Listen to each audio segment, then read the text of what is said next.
How are you? Good. Gurgly morning. That was some gurgles there. Happy Friday. Happy Friday.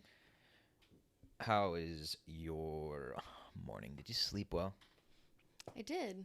Well, I guess we woke up with your alarm, but it was before I had set my alarm for. So then we decided to sleep until my alarm, but actually got up before my alarm went off. So I feel like we felt rested after your alarm. We were just like having those, Friday morning, like, do we want to snooze? We're not going to snooze. Then we didn't sleep until our snooze. So I felt like that was like an accomplished morning overall. Yeah, the accomplished morning when you You decide to snooze, but then you get out of bed before your snooze actually wakes you. Nice. So there you go. Well, good morning. Today is February 11th. Normally I probably should look at the date before I announce what the day is. Is it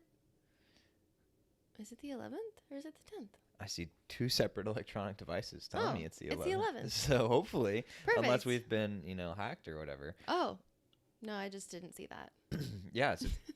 So today is Friday, February 11th, and it is episode 91. So welcome everybody to What the Hell is Water.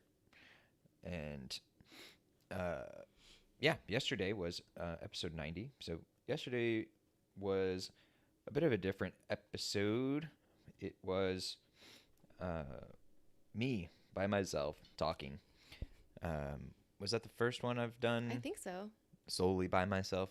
I think I've done. So, for example, on Wednesday I had Alexandra, and then. Right. But yeah, that was the first episode I did all by myself, which was fun and interesting and different.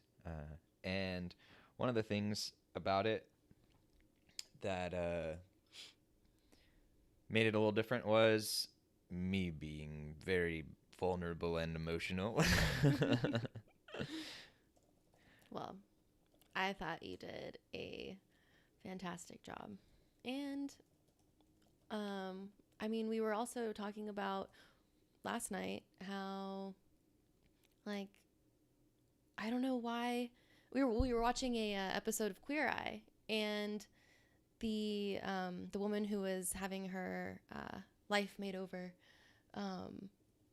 said that. Now I'm trying to remember the tie-in.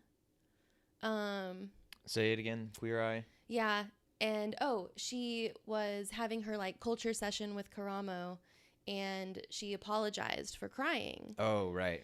And I was like, I've cried in a lot of social situations, and I don't think I've ever apologized for crying. So, there's that. Yeah? Well, what do you mean by that? Like, what? Why are you talking about apologizing? Actually, let's save that. I think that ties into our judgment discussion. I was going to say, like, yeah, the fact that you're talking about, being vulnerable and crying, and you weren't apologizing for it, but I think that just made me think of, like, talking about crying and vulnerability. Yeah. Yeah.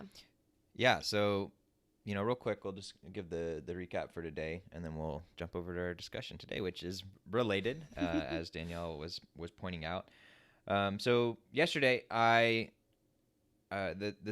title of yesterday was "What Makes My Life Rich," and then in the thumbnail I had "my" crossed out, and I said "What makes your life rich?" Because what it was, and then the rest of the title was "Doing this helped me a lot," and the point of the episode was a handful of things, but the biggest point was to challenge everyone at home to make this list that I made. And that's when I sat down about 6 months ago and I was like, well, what are the things that make my life rich, or the things that make my life good? Or as one of our viewers told us yesterday, maybe a good word to use would be fulfilled.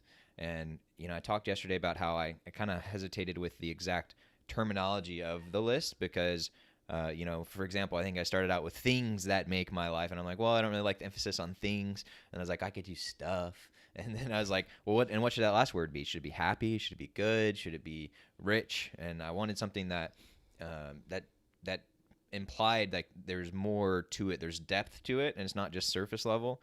And so that's kind of how I ended up with rich. But of course, then I don't like the fact that it alludes to money, even though that's not what it means in that sense. But so anyways, if you guys have better names for whatever this list should be, please let us know. I like fulfilled. I think that's a good one.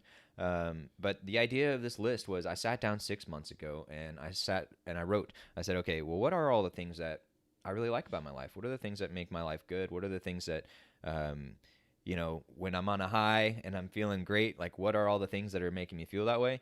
And then also when I'm on a low, well, maybe what are some of the things that I could do, because I know they are what fulfill me. They are what make me feel good.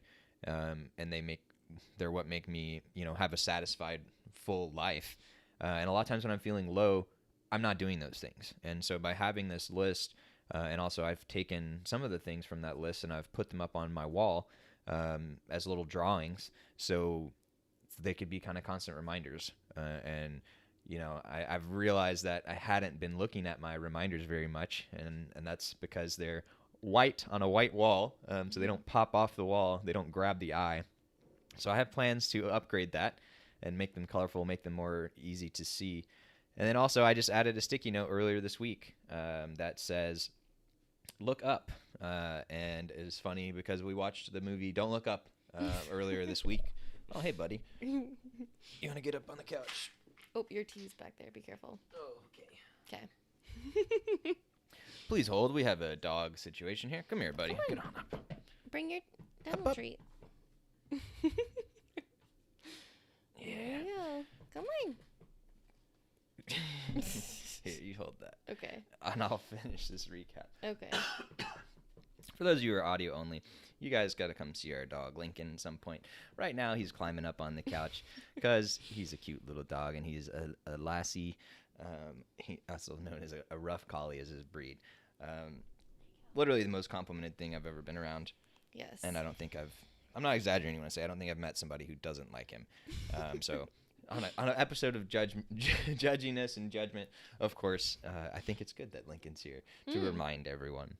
Yes. But back to our episode yesterday. So talking about making the list and having the reminders, and I'd seen the movie Don't Look Up, which I mentioned as like, definitely not like going to win amazing awards, not like the best movie in the world.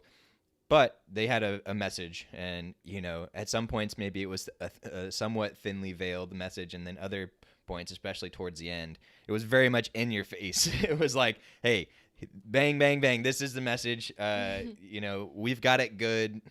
Stop freaking out, and also appreciate what you have and things like that. And so I thought it was a soothing thing for me to say, hey, well, I already have these things on my wall.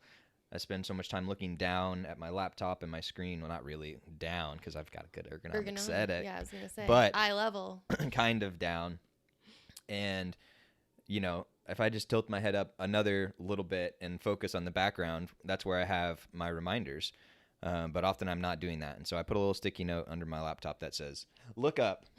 So I make sure to look up to think about those things. And it also kind of means a bigger, broader look up, because it's so easy to get focused on the things that we're doing, get overwhelmed by all the stuff going on, and forget to like take a break, step back, and look up and take a breath. That's a big one. Like, you're really freaking out, you're stressed. Do not underestimate the power of just stopping where you're at, maybe sitting down and maybe closing your eyes and just taking a deep breath. And maybe some of you guys need a deep breath today. So make sure to do that, and you will be surprised just how big of a difference it can make. One, you're being intentional about stopping and slowing down. But two, you're actually forcing your body to slow down too. And by taking that slow, deep breath, it actually has a lot of physiological effects too, which I could be wrong about some of these. I don't know off the top of my head, but I believe it helps like slow your heart rate down, helps you get a lot of oxygen into your body, which can help.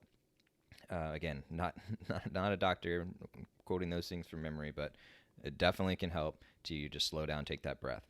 Yeah, well, I just went to a meditation workshop on Wednesday and talked about the power of slowing down your breath and how like it actually gives your body more time to deliver and receive the oxygen from your cells. Like there's very physiological and psychological backing for the power of breath. So definitely. And then also I was going to say, before you write your sticky note saying look up, maybe you should take the quiz on Gretchen Rubin's website for the 4 motivations, because if you're a rebel, you should write don't look up on the sticky note. Gretchen Rubin quiz for what? Your like tendencies. I think the 4 tendencies is her book. And she has a podcast as well about, I think, the Happiness Project. And so basically it's it's a personality quiz for what will motivate you to do things. And you're either like a questioner, where you, like, if someone tells you to do something, then you're going to like question why I should do that. Or like if you're a rebel, then that means both you tell yourself you're going to do something, or someone else tells you to do something that makes you want to do it less. Yeah. And you're definitely a rebel. Yeah, I'm definitely a rebel. I can confirm. Can confirm. It's a problem. Wholeheartedly.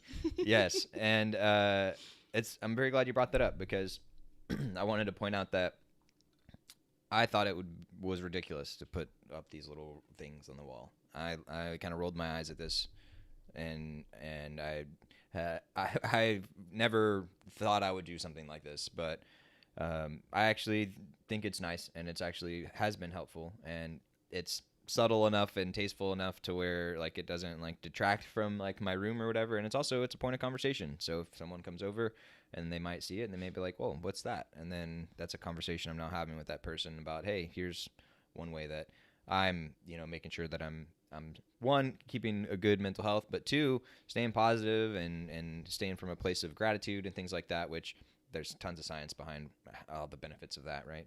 Mm-hmm. So yesterday I talked about what this list was, and talked about why people should do it, but I didn't say what my things were on my list. So we are going to do some live streams on that probably next week, where we'll at least start those discussions about going through my list. And I want you guys to be there for that. I really want that to be a place of discussion, because I want, one, I think by me sharing my list, maybe it can help you guys, first off, see and understand like what I mean by this list. But 2, maybe it can serve as an inspiration for some of the things in your life. Maybe there's some things that you are already doing or are fulfilling you that are similar to the things that I have. Or maybe it helps you think of things that do that for you. Or maybe you're like, oh, that actually sounds nice. I don't mind trying that. That could be fun. I mean, Reed seems to get a lot of value out of that, so maybe I should try it. And of course, I want you guys to come and participate in the chat for that discussion, because I think this is a really big deal. And I think that by us sharing and talking about what our ideas are, like, we can all benefit from that. And yes, it hurts me and makes me cringe a little every time I talk like this, because it sounds cheesy and it sounds super like saccharine or whatever. It's super sweet, like a saccharine. That's Disney, a word. Disney movie. Let's or look something. at the roots of that.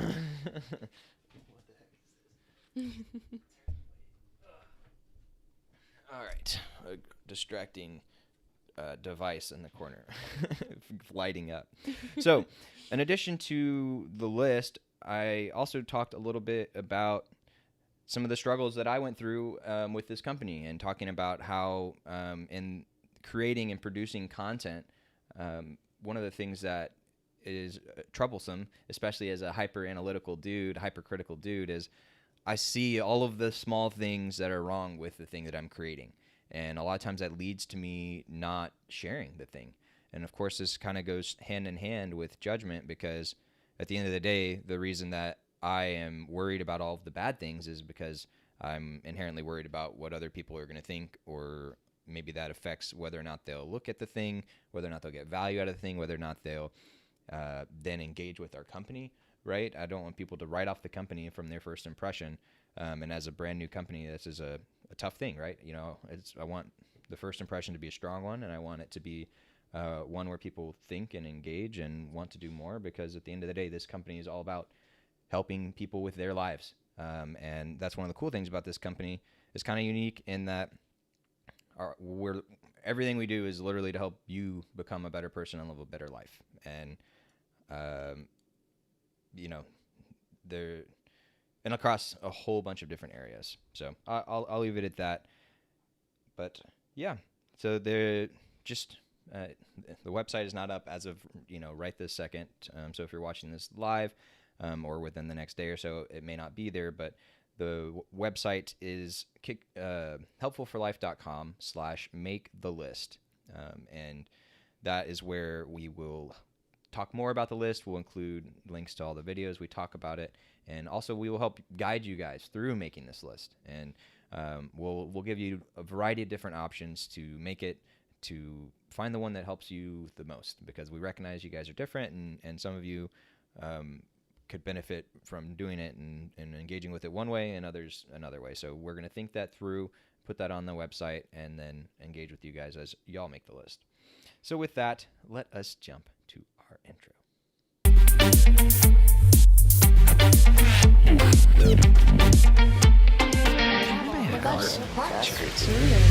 Helpful for life. And welcome back to What the Hell is Water. This is episode 91. I'm Reed Garcia, founder of Helpful for Life. And I'm Danielle Garcia of DanielleMGarcia.com. And today is episode 91, Friday the 11th. That's a weird way to say it, but that's what I did. So today we're going to be talking about judgment and judginess. And before we posted this, Danielle was like, "Oh, I like the word judgment better than judginess." So let's start off with that. Well, I was making a judgment about the word choice or whatever, so it's very meta. Yeah. Well, so why do you like the word judgment better than judginess? Well, because in my mind, I think that like judgment is the overarching topic, and then judginess is a more specific element of the theme of judgment. Gotcha. Yeah. Yeah, and I guess the reason I like the word judginess is because I wanted this to speak to you, the individual, and I feel like when you say the word judgment, I kind of think of it more as like a broader topic, and something that maybe I don't have as much agency or control of. I do judgment, but when I think judgment, I think more of I don't know, I guess law and judges and like divine judgment and things like that from God or whatnot. Or if you're like Danielle and you watch the Sabrina show, then what do they call him? The Dark Lord. Yeah. How will the Dark Lord judge me? Yeah. What's that show called in case people want to look it up? It's The Chilling Adventures of Sabrina on Netflix. Nice. I've been enjoying it. Yeah. So the judginess, and I guess I want to go ahead and pull up the music going there to get the definition of judginess here. So is it a word? According to Merriam-Webster, the term judgy, which is an adjective, informal, it says tending to judge others harshly or critically.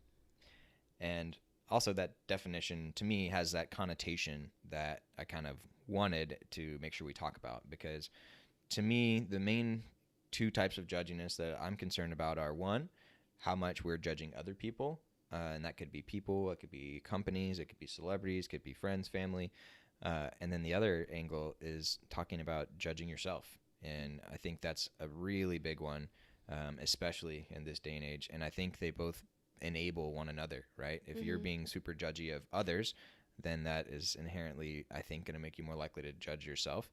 And likewise, if you're extremely judgmental of yourself and you're really critical of yourself, I think sometimes that can also lead to you looking for and seeing the faults in other people and the things that they do. So which one of those do you want to tackle first? Other people or yourself?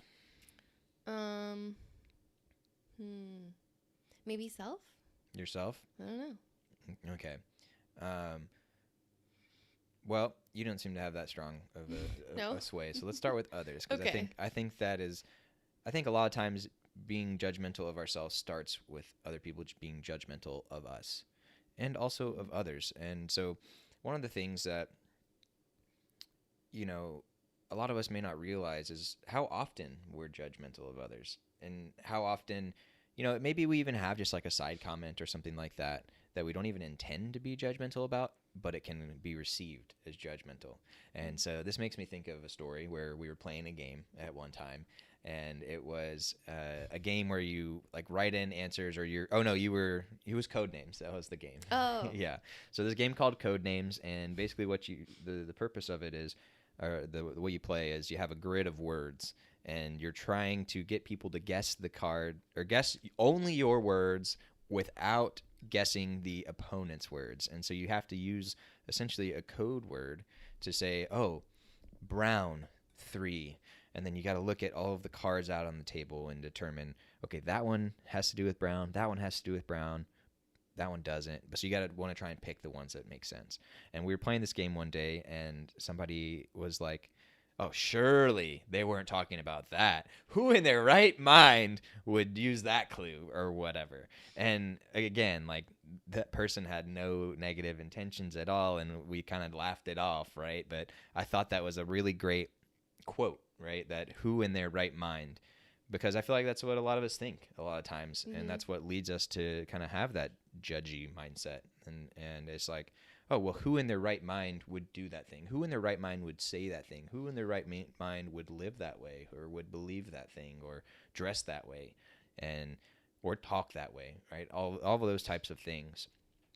So yeah, I don't know. Any thoughts on that story? Well, I feel like I had like 5 different thoughts at 5 different points. So now I'm trying to go back through. Reel them back in. Yes. Yes. Oh, I was going to talk about how that's why I really enjoy watching reality TV, because in my mind, that's where like I can get out all my judginess over these people that are like willingly putting their lives on display. So they're like, you know, if I sit on my couch and judge reality TV people, but like try not to judge people in my real life as a practice, because my name means God is my judge. So really, I'm just going to like, you know, give judgment up to God, and then not worry about being judgy of other people myself, or I try not to be. So yeah. So we'll talk a little bit more about the religious angle here in a second. But for the reality TV angle, on one hand, I like that idea and that concept. On the other hand, I don't know how well you could separate, right? And that's one of those things. Another example I can think of is when you're cooking in the kitchen, right? It's like, okay, food safety is important. You want to make sure you're not getting people sick and you're not like contaminating stuff. And I've thought about like, okay, well, you could, if you wanted to, like, oh, I don't care that much, I've got a strong stomach, things like that. As you're cooking for yourself, you'd be like, oh, no, I'm not worried. I'm not going to wash my hands that much. Not going to do these types of things. But then expect to, like, turn some switch on when you're cooking for other people. And you're like, oh, now I'm going to cook super safe, and I'm going to make sure. Like, no, you've built up all those habits of when you're doing it so often that I think that might be hard to separate. Like, okay, so if I was cooking safe only for them, and then it's harder for you to do that. And so in general, I think making it easier on yourself and just removing it all together. But that being said, it might be good to have a certain outlet where you can you having fun over there? Yeah. a certain outlet where you can get all that judgment and judginess out. I'm just really impressed that you tied a reality TV story concept back into a cooking skills thing. Yeah, well, thanks. Well, go to kickstartkitchen.com. Kickstartyourkitchen.com. We'll put a link in the chat if you want to learn more about cooking things. But yeah, so reality TV is certainly one of the areas, and that and just kind of pop culture, and also celebrities as a whole. Like that's an area where judginess is almost celebrated, right? You go to the grocery store, you're checking out, you see all these tabloids where it's like, oh, this person gained weight, this person got divorced, this person did all of these things, right? And it's interesting because there's 2 words in the media or in the press that libel and slander. Mm-hmm. Do you remember those words? Yeah. Do you remember which one's which? Slander was when you speak against someone's character, and libel is when you print it. So slander is make false and damaging statements about somebody. So I think the difference is slander is definitively false, whereas libel is a published false statement that is damaging to a person's reputation, a written defamation. So maybe you're right. Yeah, so the slander is spoken and libel is written. Yeah, maybe you're right. Nice. So libel and slander, but I guess there is some other term or whatever, or maybe it's not libel if it's true, is the kind of the phrase people would say. Oh, yeah. So, but yeah, that's the thing that happens, like with the tabloids or whatnot. It's like, oh, well, we're going to pry into their personal lives. We're going to have paparazzi, like literally basically stalk these people, and somehow it's legal, which is a weird gray area. Yeah, I feel like I don't know that it is. Yeah, I'm sure there's like certain laws that they know how to play just the right amount around, and I think it just involves being in public. Like when you're in public, you can't assume any level of privacy, basically. And so by them doing that, and maybe they follow them all the way to the house, but they have to stray on the street and stuff like that. And that's why, of course, they, when we're in Hollywood, you go through these neighborhoods and you see all of the trees and stuff, like you can't see any of the houses, right? And that's probably part of the reason is for privacy. Yeah. Well, this makes me think of, I was just earlier this week, I saw a blog post about all of Taylor Swift's disguises that she's used to hide from the paparazzi in public. Literally, one was just like this black dome umbrella, and she's just like walking underneath it. And then one was like these big pink glasses with a big nose and pink mustache and pink wig. And yeah, so that was funny. Nice. Yeah, some of them just straight up goofy. Yeah. So yeah, so when it comes to celebrities, I mean, that's another thing that, I don't know, especially as someone who may end up being, some sort of like internet content famous creating or whatever, celebrity, right? Like we're putting ourselves out there, we're talking about ourselves, we're talking about things, and we're going to be on the internet, which means a lot of people could potentially end up knowing who we are. And yes, some of that worries me for sure, about things people might do, or dumb things people might do, some intentionally, some unintentionally. But yeah, some of that gets into things about safety and stuff like that. So I don't know. Another thing I would love for us to change as a society is how we interact with celebrities, and the way we treat them, and the way that their lives like have to be because of the way that we treat them and talk about them as is really dehumanizing. It kind of goes along the line of one thing I want to help be part of is rehumanizing people, and helping you realize like, hey, that person who's maybe that's online and it's through a username, like that's still a person, right? And then also the celebrities, like just because they're on TV or they're on the internet or whatnot, they're still a person, and it's easy to forget that. So I hope to be at least some part of helping to change the way that works. So talking about judgment, talking about judginess, so we talked a little bit about what it might look like in a reality TV show where people are super judgy all the time about each other, and they talk about things, and then they have shows where they talk about all the times that they were judgy towards each other and things like that. And Danielle was saying she uses that as her like little outlet, like her little box where she says, all right, I'm going to go be judgy over here, and then that'll be my only area. But it was partially jokingly, because really, I watch those shows for just the like stories of the people. But yeah. But I like that concept and idea too. Like maybe it works. I don't know. Like have your little box. And I was alluding to, maybe if you do that kind of judginess in a box approach, that might not be as easy to constrain as you think. But I don't know. And then we also told the little story about who in their right mind. So I think let's go and move to the religion angle of things real quick, because that's a thing that gets me a lot. Is and we can't talk about this without thinking about the word hypocrisy. Right? And because, in the U.S., the Christian faith is a very dominant faith, and a lot of the Christian ideals are about forgiveness and not judging. But yet, sometimes, even prominent Christian people who are, profess to be very Christian and loving and whatnot, sometimes they can be very judgmental as well. But yet, the Bible, and I'm not as familiar with the other religious texts, but, I wouldn't be surprised if there were similar things said in there. But it's like, you as an individual, as a person, should not be judging others. Leave that up to, as you were saying earlier, like God is the ultimate judge. And so, I don't know, I guess that's one thing that obviously as humans we're flawed and it's hard to do the right thing, but people who call themselves Christian, I think, should all reevaluate and be like, hey, well, how judgmental am I being, and how could I be less judgmental? Because of course there's plenty of Bible verses about being judgmental and being judgy. Yeah, any thoughts on this? Well, I guess I already divulged my little name nugget was really Your little name nugget.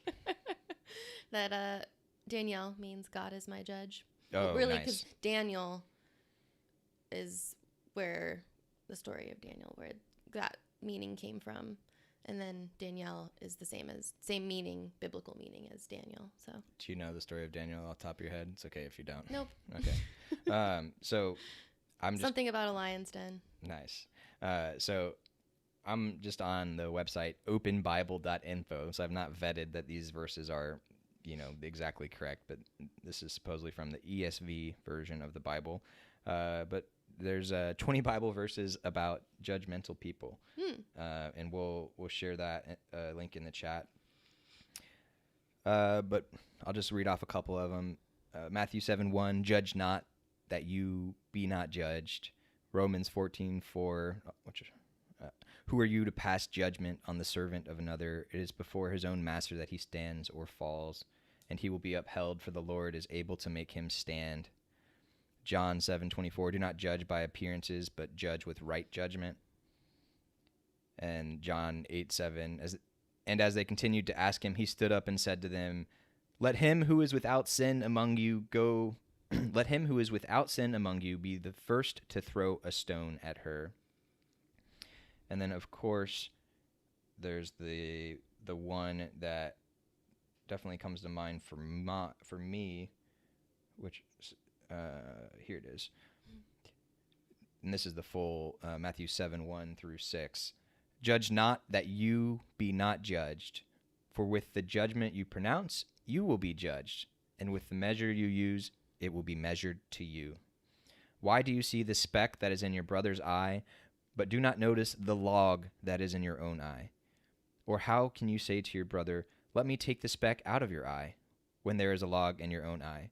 You hypocrite, first take the log out of your own eye, then you will see clearly to take the speck out of your brother's eye. And, just a couple of Bible verses there on judgment, in case you happen to be a Christian and you haven't heard those in a while. Definitely not a preacher, definitely not a sermon, definitely not getting any of the context around those verses, but seem to be a pretty common trend there, which is you as the individual should not be the one doing the judging, or at the very least, if you are going to be doing some judging, make sure you're judging by the right measures and you're doing the right thing. Right.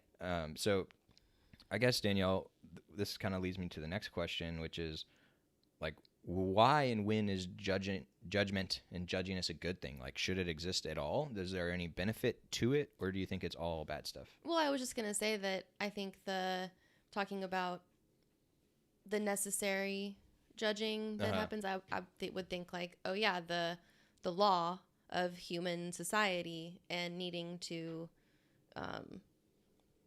ensure that those who harm others actively are brought judgment against, I guess. Yeah. Like justice, I guess. Like that, maybe that's an element of judgment as well. Like justified judgment. And so, yeah, I would think those are against, in the law system, crimes that harm others. So we need to do something about that to stop, like to protect the rights of those who aren't doing the things that harm others. Yeah, I mean, so it's worth pointing out, we live in a society, right? Regardless of where you are, I guess unless you're living by yourself in the wild or something like that, you live in a society and you're a part of some larger group of people. And maybe that group of people is just a small group, like your family, your friends, things like that. But likely that's also part of a larger group, which could be maybe a business that you're in, or an organization, or a school. And then also there's another one, which is like the city you're in. And then, of course, you could just kind of keep going out bigger, right? County, state, country. Like there's all these different types of societies. And then there's also cultural societies, if you will. There's, we're part Latino, and or I am, and you're By now marriage. by marriage.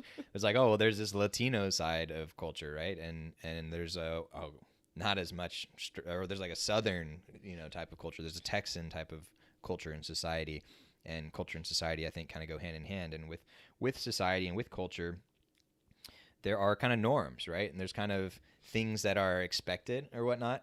And that's been one of the really cool things about watching so you didn't mention it, I don't think, but the Queer Eye that we watched yesterday was Queer Eye, We're in Japan. Which was really interesting and also kind of sad to me. Some of the cultural norms that they have over in Japan, and we were learning about through the show. And again, I've not vetted these things, and I'm not an expert on any of that, but some of the things they were saying about, for example, there was a woman who was in her 50s, and they're like, oh, it's very common in Japan, like, for women to basically, quote unquote, give up on being a woman. And there's like a term for it. And it's like they basically stop taking care of themselves. They stop like presenting themselves in a pretty way, things like that. And it's like, wow, that's just normal. And they have a name for it.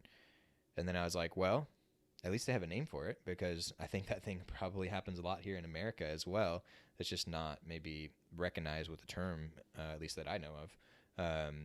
So yeah, I don't know. Did that make you feel anything, or are you just dead inside?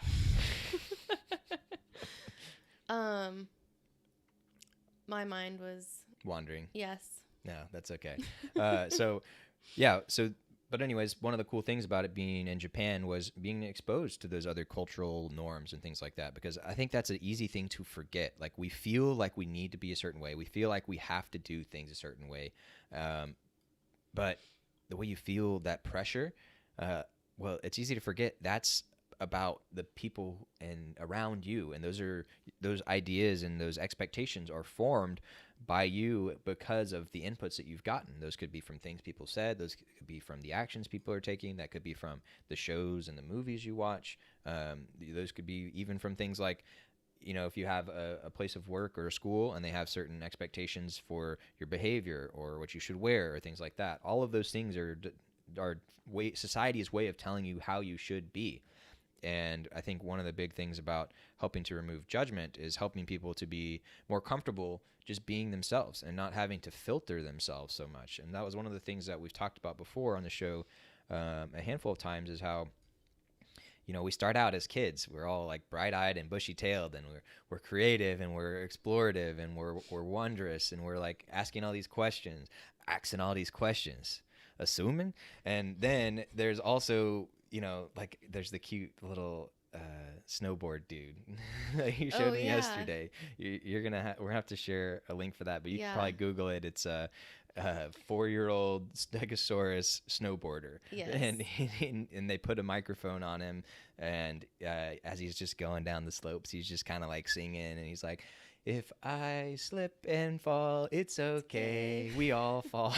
It's like the most adorable thing. Yeah. And then he makes a couple of funny jokes, which I'll let you see for yourselves. I don't spoil them, but he's wearing a dinosaur costume, and he like makes a Stegosaurus snowsuit, basically. Yeah, and he makes a couple of jokes about different types of dinosaurs he might be as he falls. So we'll share that link later. If not, we can't find it on Google. But anyways, the point of that was, we're talking about how as a child you have this kind of bright-eyed, bushy-tailed, like asking anything of all types of stuff, wondering why stuff is, and then over time we basically beat it out of kids. And it used to literally be beating. Now, not so much. But we'd program people to be less in touch with their feelings, less in touch with their creativity, less in touch with their imagination. Like, hey, you need to do this. You need to study. You need to get a job. You need to go to school. You need to do all these things and stop wondering about all these things. Stop having all these dreams and all that kind of stuff and get to work. At least that's how it can feel like sometimes. And that's a thing that can vary a lot based on who your parents are, who the people are around you, and what kind of environment they foster for you. And there's some times where it could be quite the opposite, and maybe your family or the people around you help foster a very welcoming and encouraging and explorative type of environment. And one person who I believe had some of that was a guy named Jacob Collier. Have you ever heard of him before? I don't think so. So Jacob Collier is a musician, and he's like 23 or something like that.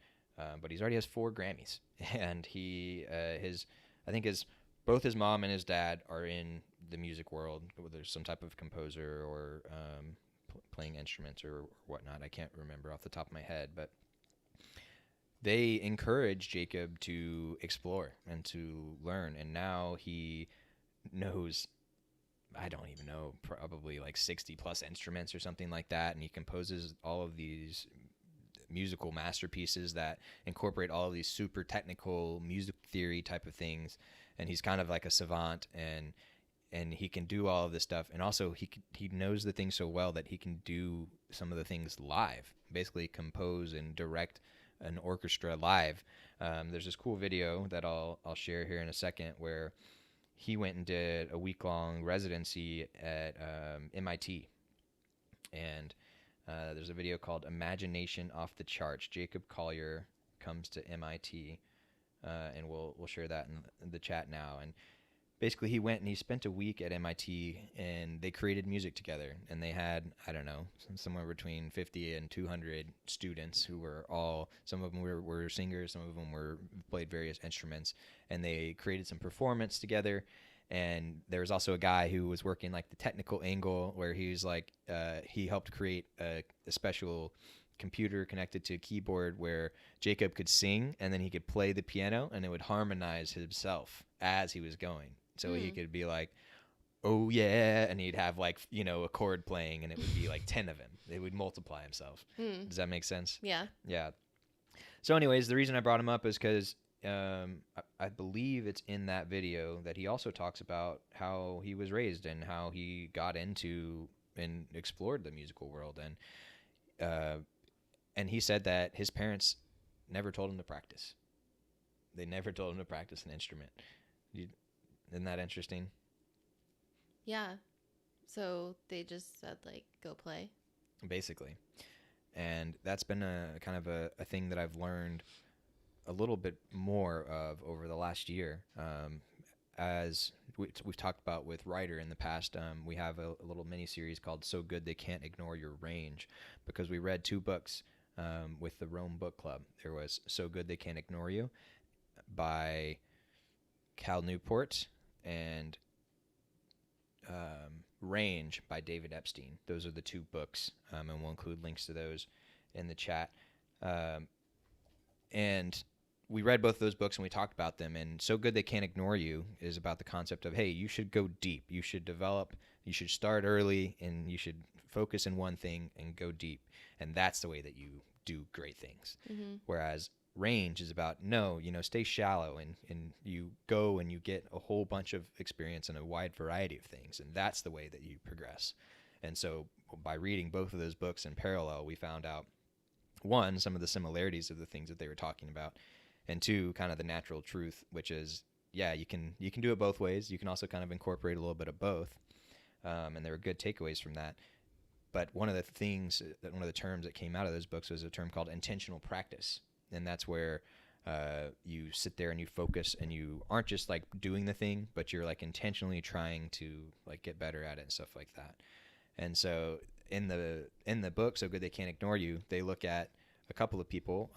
One of them's Tiger Woods, and another one is Federer. It's either Federer or Nadal, I think. One of the best tennis players in the world ever. And they look at them and how they grew up and things like that. And so anyways, if that interests you, you should go check those out. But the point being is, by removing the judgment and the expectation of needing to practice or needing to do things a certain way, and removing those constraints, it actually led to Jacob being able to explore more and want to learn more.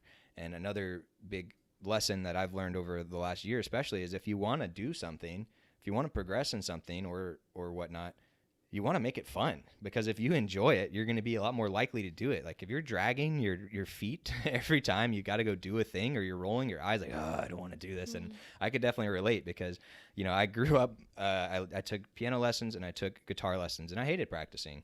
And that's really the main reason that I stopped, was because I didn't like the work associated with it. Classic read.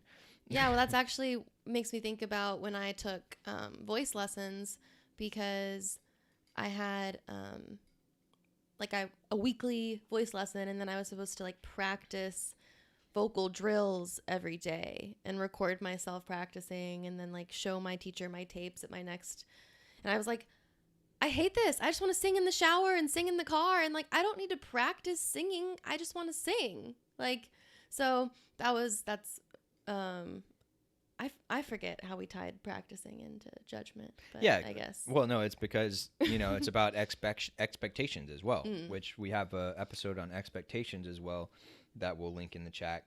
But I was going to say that this makes me think of yesterday. I was thinking how we could encourage people to start making their lists from a very young age, like whenever you.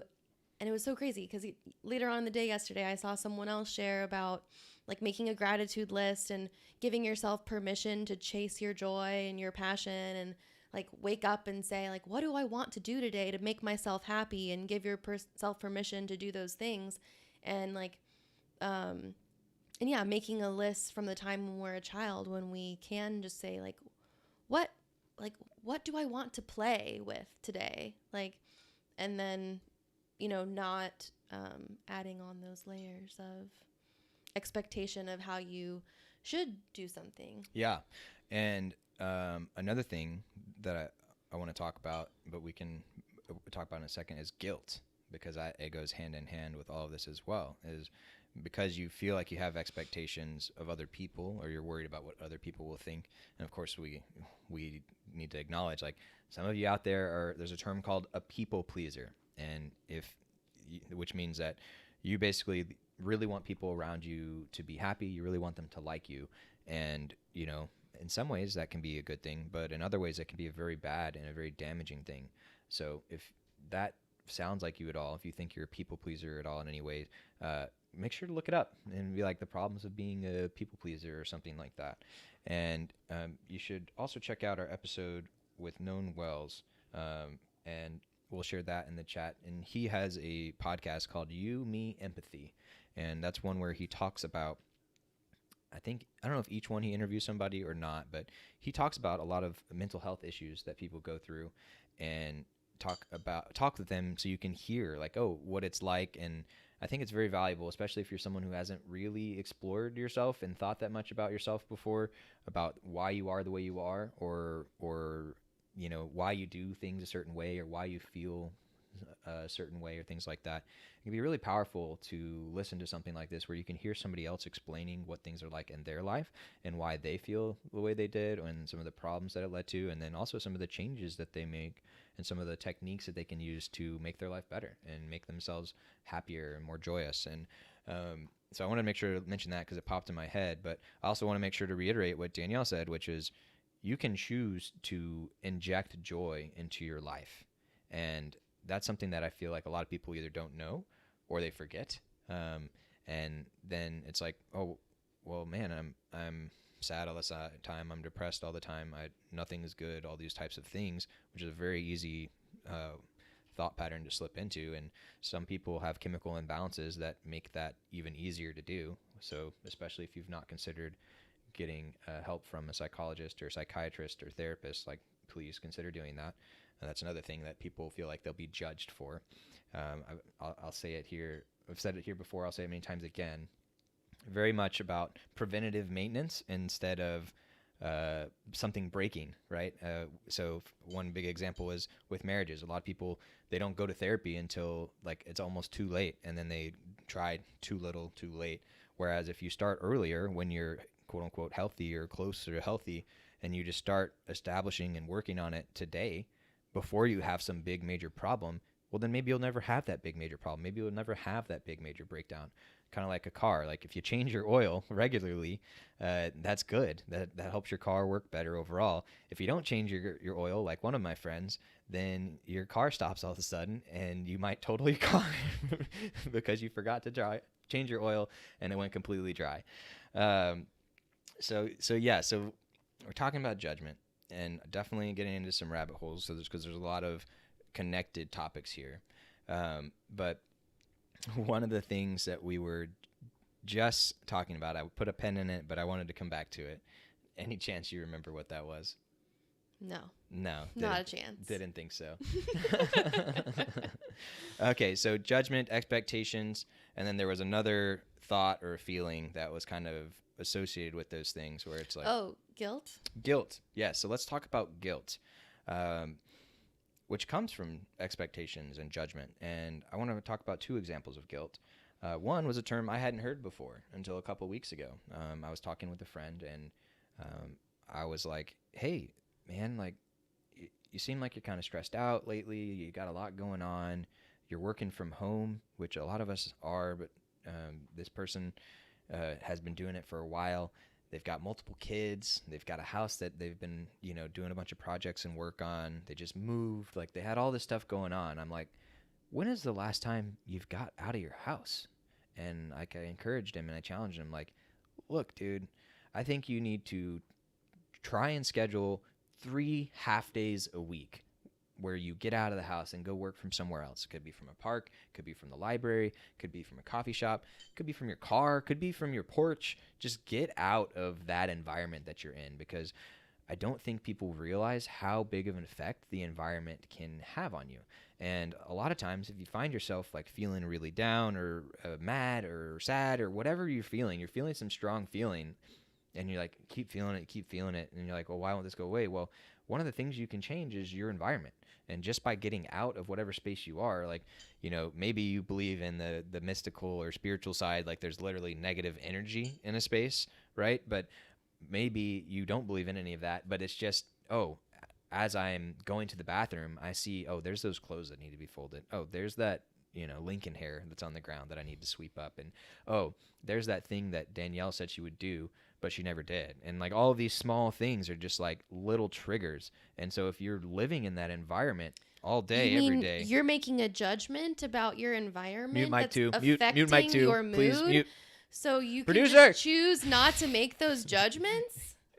What? Sorry, I couldn't hear you. My mic got muted.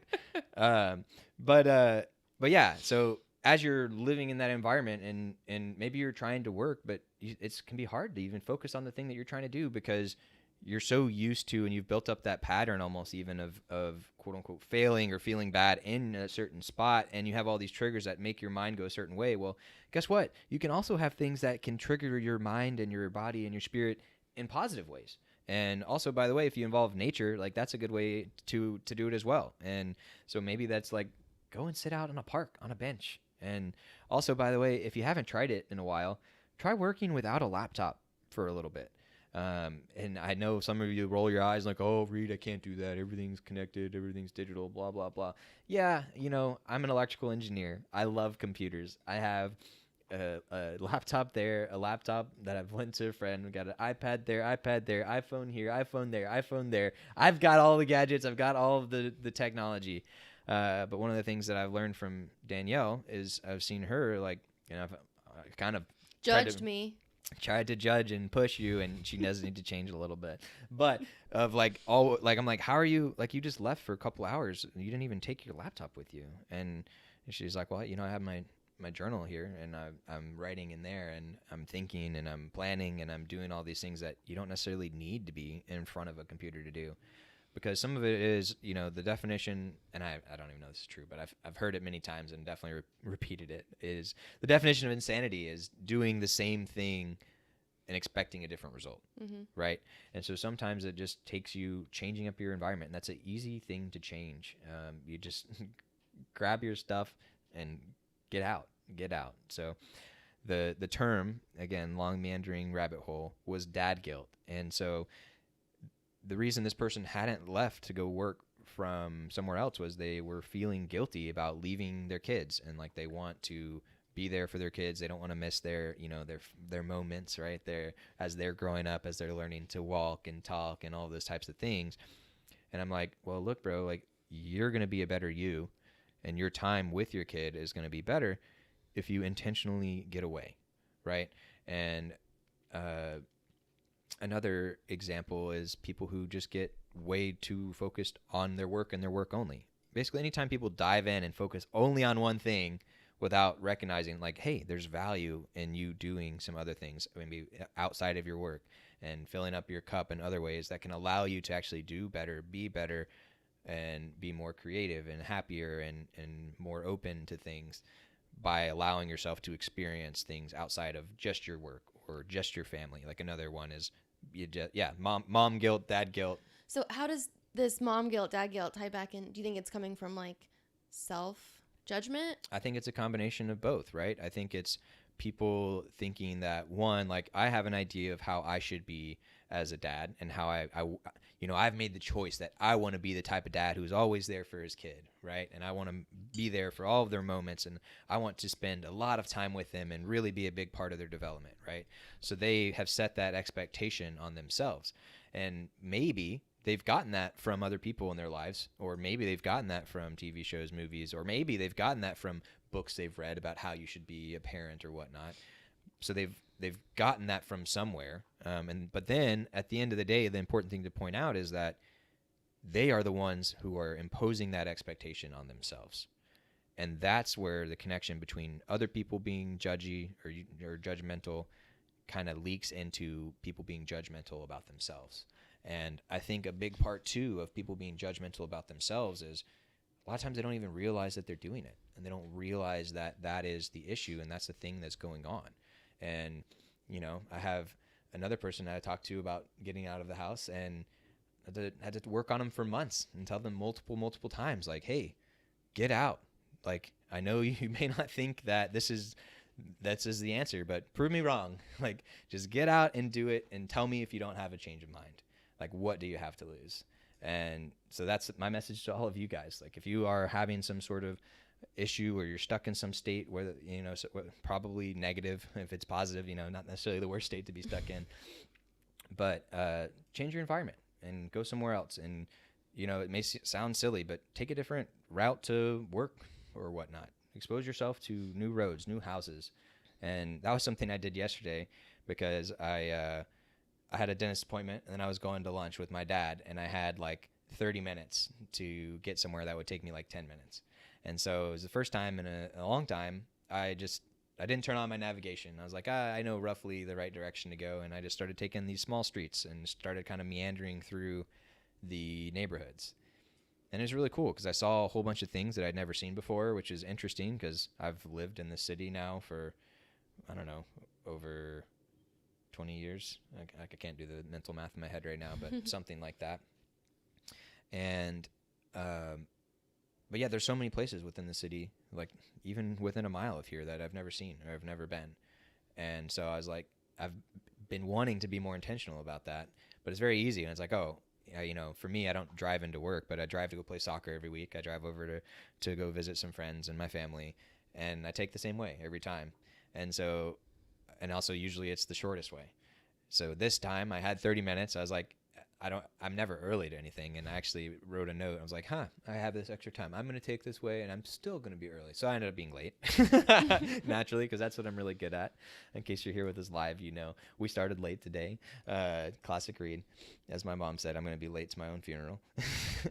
But yeah, so taking that different path. And then I ended up having a ton of ideas. And I ended up writing so many ideas into, I have this thing where it's called Text to Rome. I can send a text message to a special phone number, and then it goes into my digital notebook.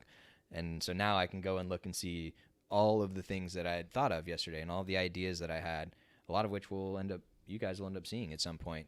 But I also, saw some places I hadn't seen, saw a lot more trees and parks that I hadn't seen before, and saw some people I hadn't seen before, and it was cool just to like kind of have that change of mind and change of pace.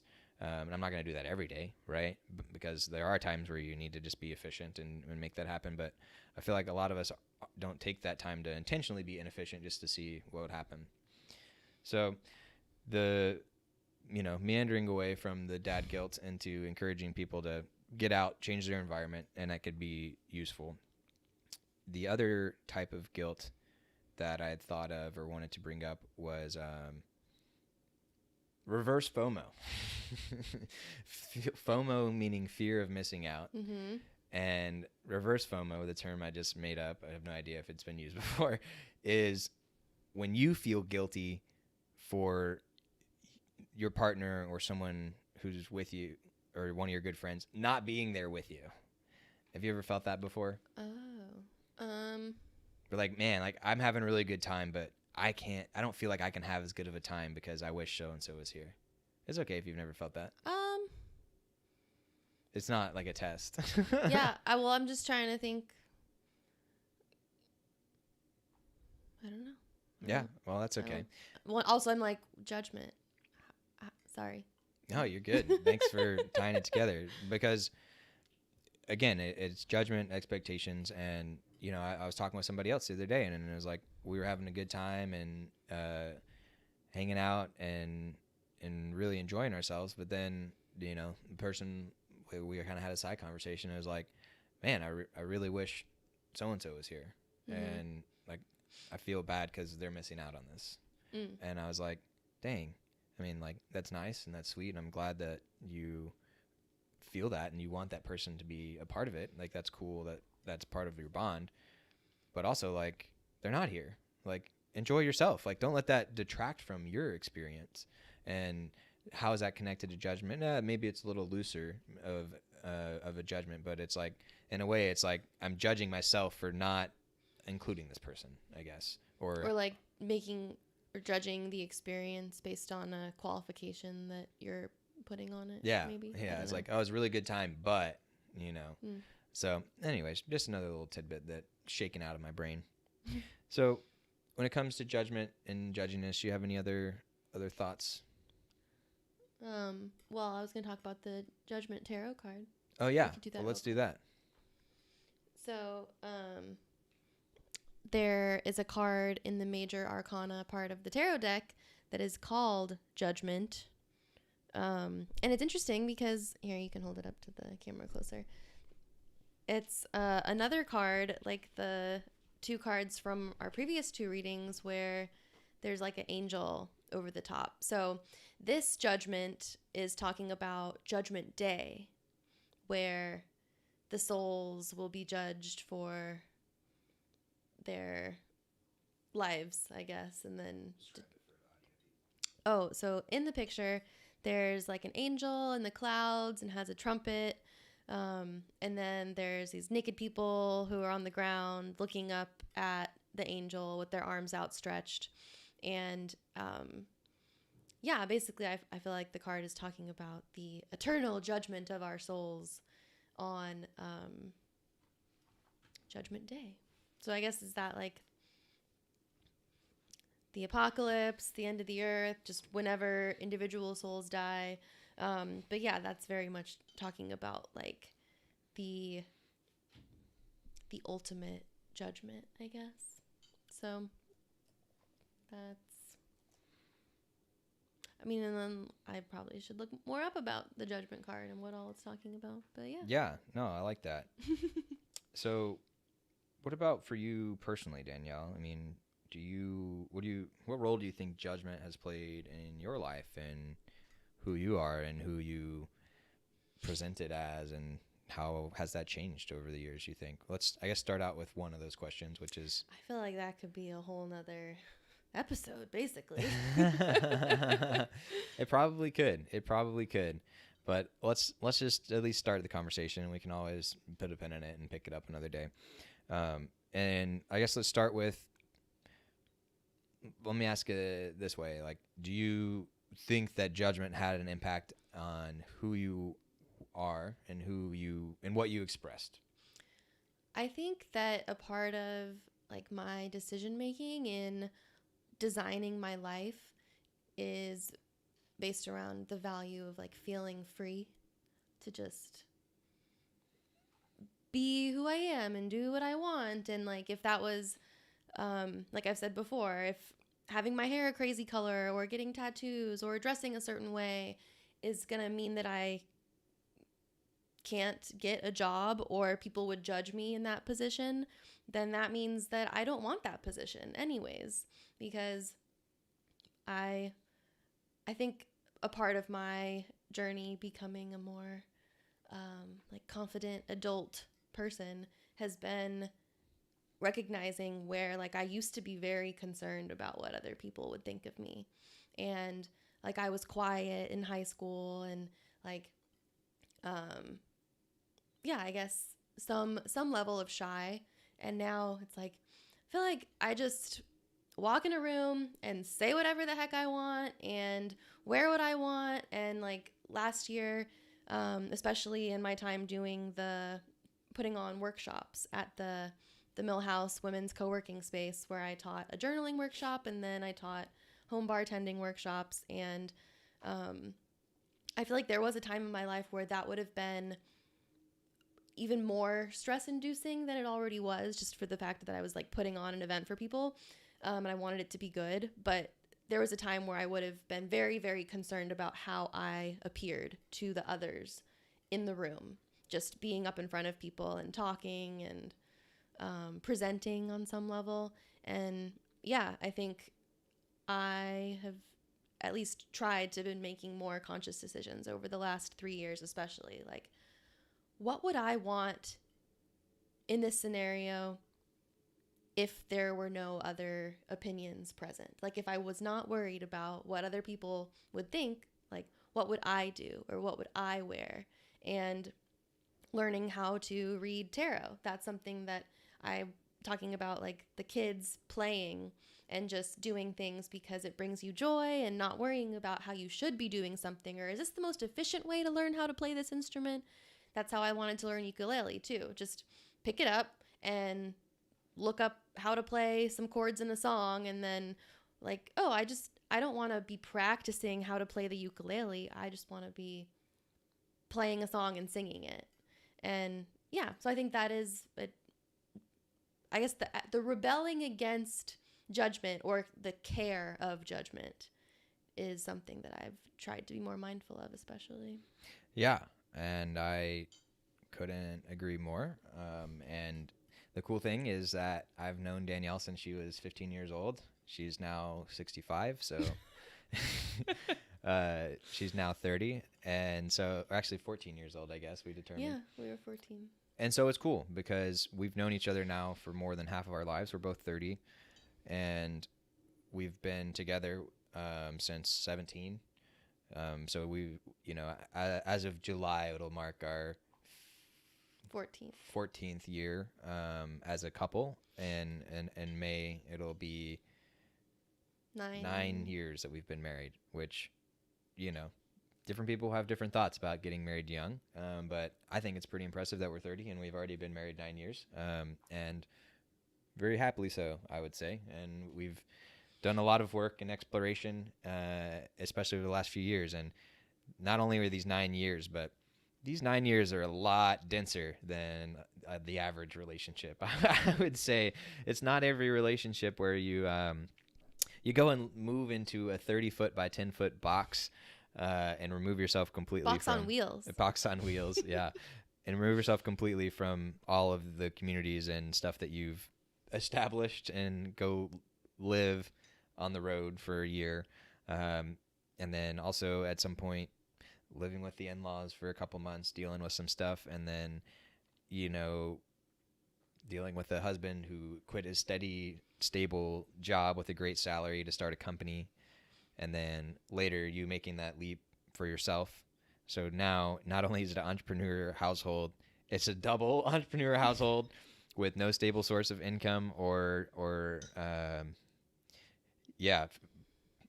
very, very risk tolerant, I guess, in this household. But yeah, I guess the point being is, like, because we've lived this way, it's exposed us to a lot more stressors than the average couple may undergo.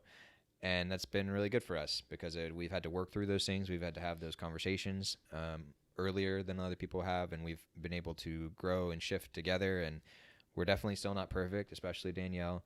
But well, I was about to stop you anyways because I was like, I don't like making those comparisons with other couples because that in itself is a judgment. There you go. Nice. Good save. But yeah, I appreciate you sharing that. And I guess part of the point of me going on that before I got distracted talking about myself was saying how I've been able to watch that change in you, right? And for people who knew Danielle in high school, if you met her today, Boy, you would not recognize Well, Danielle. I think about this often. I was like, I think high school Danielle would be appalled at 30-year-old Danielle. Very much so. And at one point, that what's the like the noun of being appalled? That appellation or whatever would have like made me feel like guilty or whatever. But I think now 30-year-old Danielle is proud that 14-year-old Danielle would be appalled at her. What do you mean by that? Like you're saying that means that you've changed enough to where it's a good thing, or what? Yeah, I guess that I've changed enough where, well, I don't know if appalled is the right word, because I feel like my values are still always the same. It was just I've done a lot of things now that my 14-year-old self was like, oh, I'll never do that. Like I judged people who did things that I've done now. Like smoke marijuana. Like that's something that 14-year-old was like, oh, I'm never going to do that. And I don't understand why people would want to do that. And like, yeah, the who in their right mind judgment. I was like, well, as soon as you say that, you're probably damning yourself to do it yourself. Experience, some level of that yourself. So, yeah. And, we may or may not talk about this more in the future, but, one of the things we've talked about your mindset on is the concept of cheating, infidelity, right? And that's something that early on in our relationship was like, hey, if that ever happens, like, you're dead to me. We're never going to talk ever again. And your stance on that has changed and developed over the years. And largely from some of these stressors that we've talked about and some of these conversations that we've had. And so it's been cool to see you learn and to see you grow. And I think that's also a big part of my message for today, or our message for today about judgment, is like remove that judgment from yourself, because that's the part that you can control. And I had a friend who was actually, no, this is a different thing. I had an article I was reading the other day. It was about a guy who had, he'd been sober for 5 years, and they were talking about how difficult it was, and how even when they were sober, they weren't always improving themselves and things like that. But when they really made the change and made that investment, like they started to see just how powerful it could be. And one of the quotes from that article was, if you're struggling, please have grace on yourself. If you need help and stay quiet, you only get accidental help. There's nothing more beautiful than people helping each other on purpose. And so I thought that was really touching and very valuable to hear, because I really like this idea of helping each other on purpose.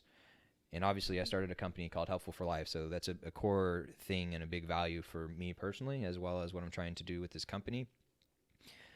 But yeah, I think that's been a big revelation for me over the last year or so, is realizing just how hard people can be on themselves. And I think it took me being really hard on myself to start seeing that more in others. And now when I walk into a room, and especially now that I've been exposed a lot more to people with anxiety, which I think people with anxiety are a lot more likely to be judgmental, especially of themselves. And as I've been around a lot of people who have that, and we've had a lot more conversations about that and how it makes them feel and what things trigger them and where it makes their mind go and things like that. Now I can see when I go into a room and certain things are said or certain things are done, I can see in people's eyes when there's like a click. And I can see, oh, they're in their own head right now. They're thinking, they're spiraling, they're wondering like, oh, should I have said that, or what did I do wrong, and all these types of things. And it's like that I feel so much for those people, because I'm like, I want you guys to stop that loop. So stop that loop. And the first step is recognizing that loop's even happening. So pay attention to yourself and pay attention to how you're feeling and pay attention to how you're thinking. And we had an episode a little while back with Justin Corno, and he was talking about body scanning, this technique of meditation where you take the time to just go over each part of your body and check in and say, oh, how is my chest feeling? How, what does it feel like on my legs? What does my skin feel like? And it's just like intentionally going step by step. And we'll include a link for that episode in the chat. And at the end of that episode, Actually, in the next episode, we shared a YouTube video that we did, you and I did, after that day where we did our first body scanning. So I'll share that as well in a second.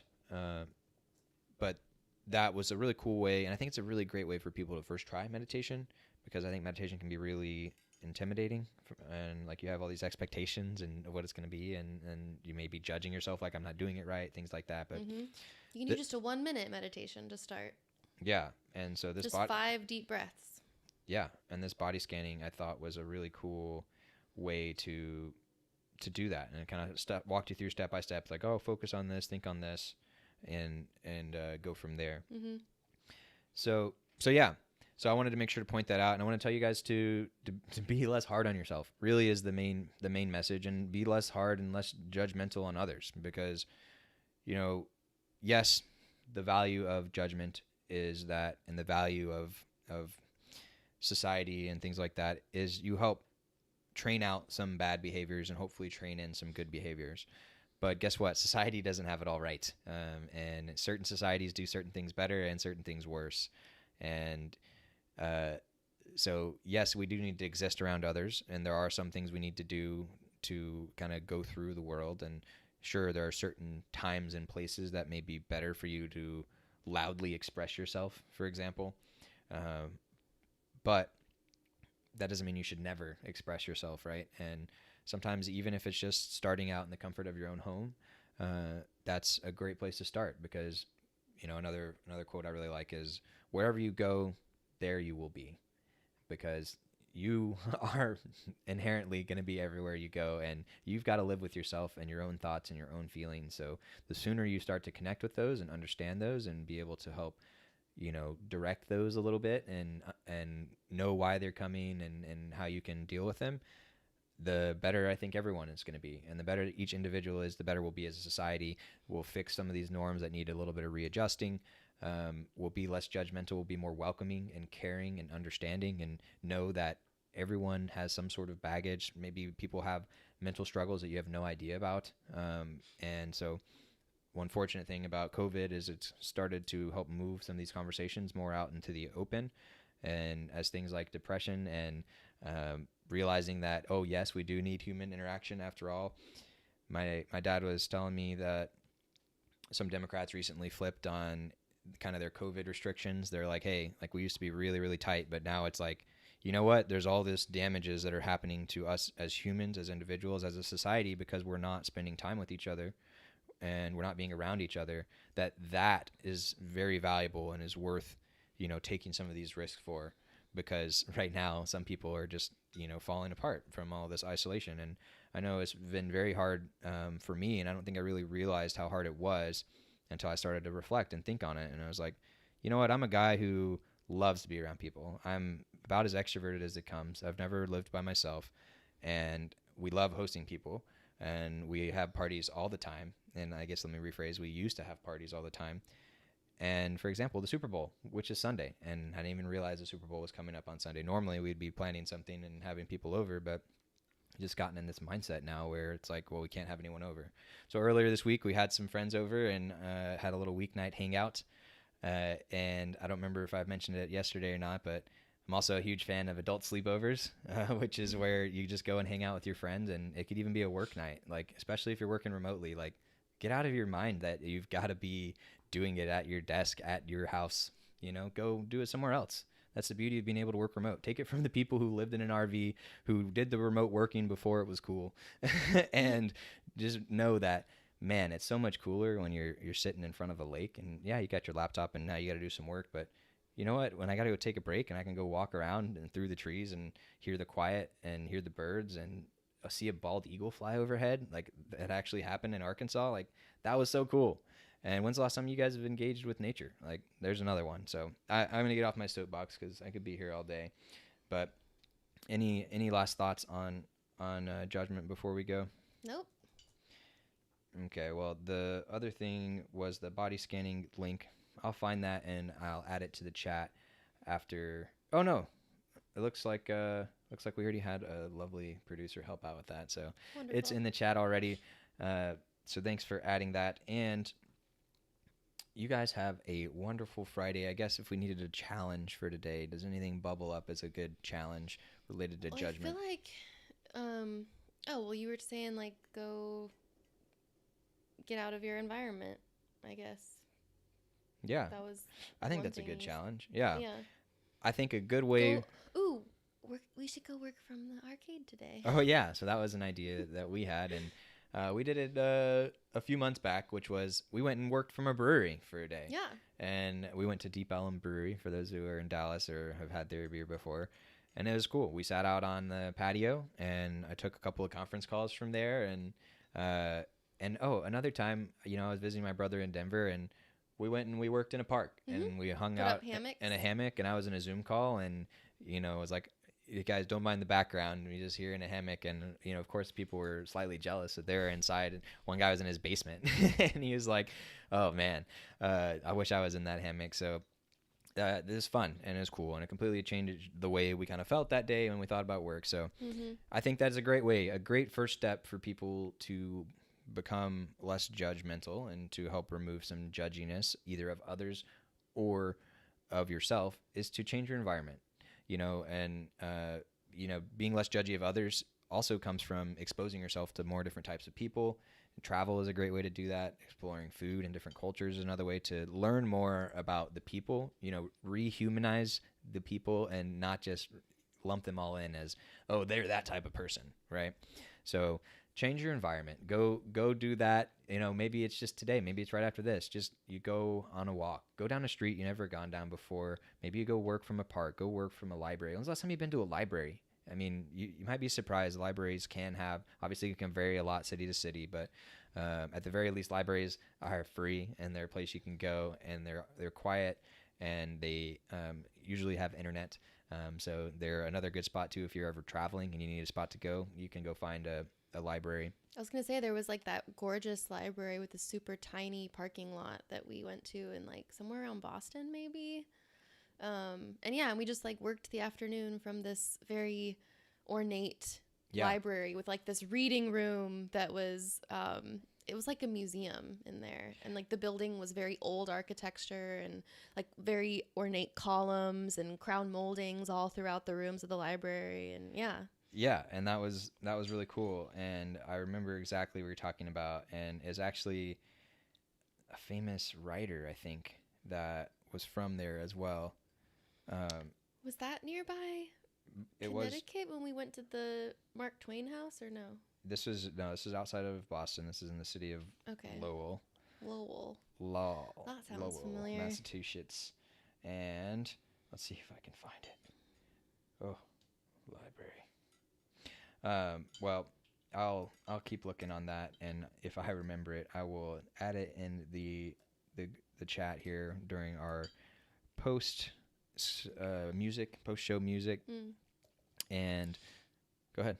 Oh, I was looking down at my cup, which says "Be present," so it's like my like reminder to meditate cup. And also was thinking that something good for judgment specifically is a type of meditation called like loving kindness, or maybe it's like a self-compassion meditation, where I think it deals a lot with like self-acceptance and self-forgiveness and self-love. So if maybe that would be like something to do with judgment of others, is to get out of your environment and go connect with and travel or explore or work somewhere else. And then how to do with judgment of self is the self-compassion meditation. Possibly. Yeah. No, I like that. So and those then are like also a two-prong challenge as per usual. Yeah, as part of your getting out and getting in that different environment, maybe that could be a time for you to reflect as well, right? And look internally. And the person who was famous is Jack Kerouac. And who's a famous author, I believe, from the kind of the beatnik era. Is that his book, On the Road? Or On the Road, yeah, okay. That's him.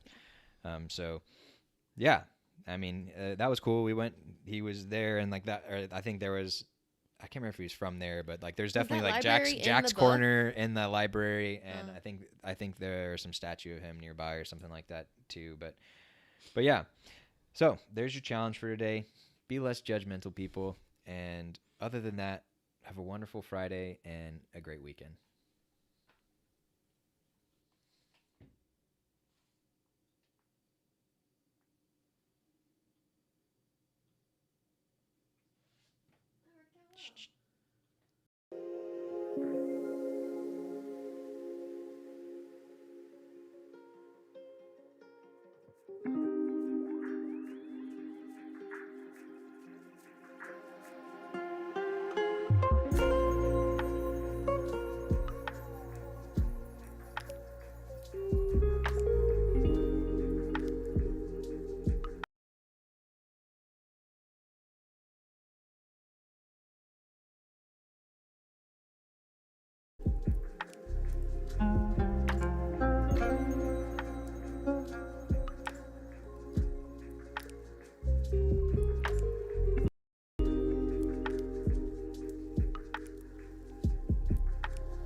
Bye.